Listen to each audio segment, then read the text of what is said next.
এখন সবাই বলে সব সাগর একবার কিন্তু গঙ্গাসাগর বারবার। কেন বলে? তার কারণ হচ্ছে গঙ্গাসাগরে এখন সব সেটআপ তৈরি করা হয়েছে।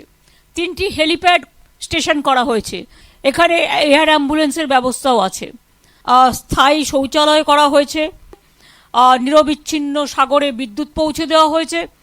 আইন শৃঙ্খলা রক্ষা করার জন্য সুন্দরবন পুলিশ, কোস্টাল থানা, গঙ্গাসাগর পুলিশ, সুন্দরবন পুলিশ জেলা এবং গঙ্গাসাগর কোস্টাল পুলিশ স্টেশন করা হয়েছে। মোট 21টি জেটি ব্যবহার করা হবে। 2500 বাস, কোনো অ্যাক্সিডেন্ট যাতে না হয় তার জন্যে 2400 সিভিল ডিফেন্স ও অন্যান্য ভলেন্টিয়ারও নিয়োগ করা হয়েছে। চিকিৎসার বন্দোবস্ত করা হয়েছে, শুধু মেলার জন্যই 300 বেডের বন্দোবস্ত করা হয়েছে। সাগর, নামখানা, চেমাগুড়ি, লট 8, রুদ্রনগরে স্বাস্থ্য পরিষেবাকে আরও জোরদার করা হয়েছে।